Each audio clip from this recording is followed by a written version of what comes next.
gelen karne notlarına göre nasıl bir yol izlemeleri gerektiğini, bunun yanında 12. sınıf öğrencilerimizin YKS hazırlığı sürecinde nasıl bir yol izlemeleri gerektiğini üzerinde duracağım. Başta ara sınıf olan öğrencilerimizin, ara sınıf öğrencilerimizde 7. sınıf olmak üzere ve 11. sınıf olmak üzere lise 11 ve 7. sınıf ortaokul dediğimiz öğrencilerimizin bir yıl sonra ki bir süreçte 8. sınıf ve 12. sınıf bir sınav heyecanı maratonuna dahil olacaklarından dolayı bu süreci, bu tatil süreçlerinde özellikle zayıf olduğu derslerde eksikliklerinin giderilmesi taraftarı oluyoruz. Bu süreç, bu tatil sürecini bu şekilde değerlendirmelerini tavsiye ediyoruz. Tabii ki bu süreçte tamamen tatilin full ders çalışılarak bir şekilde yürütülmesi taraftarı değiliz. Sonuçta burada bir dinlenme süreci var. Bu çocuklarımızın bir kendini toparlama, dinlenme, sükunete ihtiyacı var veya aileleriyle zaman geçirmeleri konusunda bir aktiviteye ihtiyaçları olduğunu da belirtmek isteriz. Yani biz burada şunu ısrarla işte çocuklar hemen otursun, ilk günden itibaren oturup hemen ders, işte eksiklerin giderilmesi, yoğun bir programa tabi tutulması tabii ki de taraftarı değiliz. 12. sınıf ve kısaca şöyle ifade edelim, YKS hazırlık sürecindeki olan öğrencilerimize de bu süreçte TYT eksikliklerinin giderilmesi, ivedi bir şekilde eksik oldukları derslerde, konularda eksiklerin giderilerek AYT sürecine dahil olmalarını vurguluyoruz. Çünkü AYT sınavı çok önemli, belirleyici bir sınav olduğunu da her daim ifade ediyoruz. Ancak TYT'de yapılan çalışmalar sürecinde AYT'ye bir katkı, önemli bir katkı olduğunu da her defasında da bunu da ifade ediyoruz.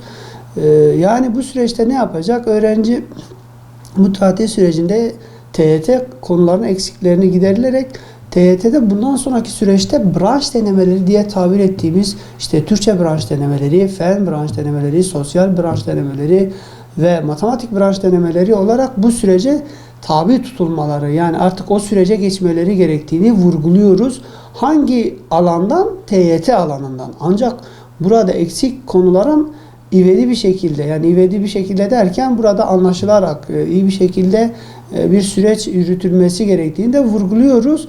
Ve artık bu süreçten sonra, yani bu TYT çalışma sürecinden sonra, eksiklerin giderilmesi sürecinden sonra AYT çalışmasına dahil olmalarına gerektiğini vurguluyoruz.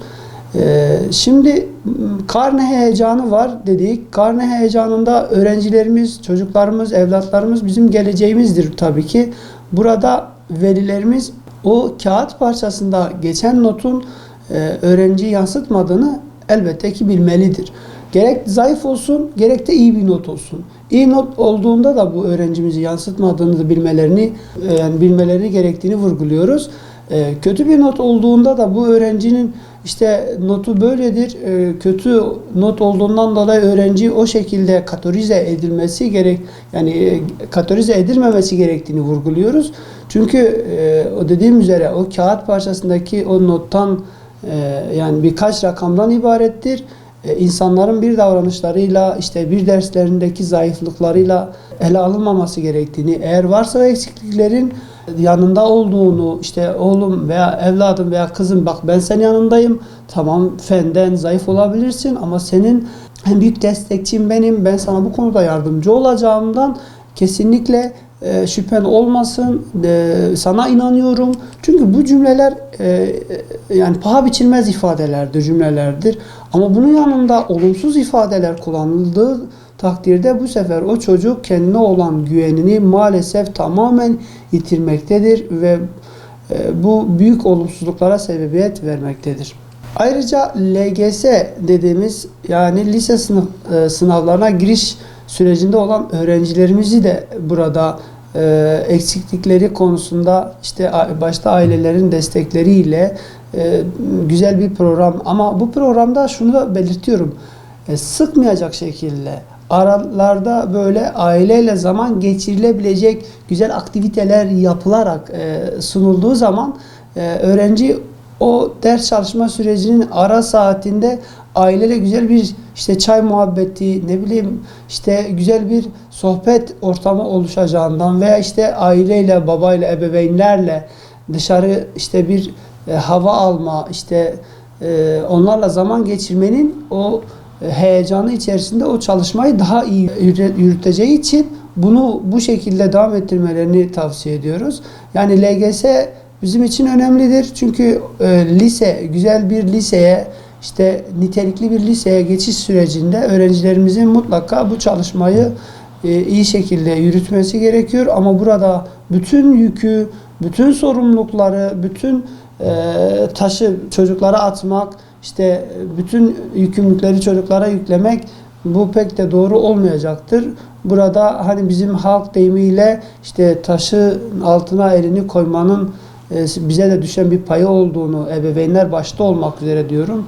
Yani sadece eğitimciler işte ben çocuğumu buraya veriyorum, kuruma veriyorum, çalışıyor, işte gönderiyorum, işte şu şekilde imkanlar sunuyorum. Bunlar tabii ki de önemli şeylerdir ama bunun yanında unuttukları bir şey var.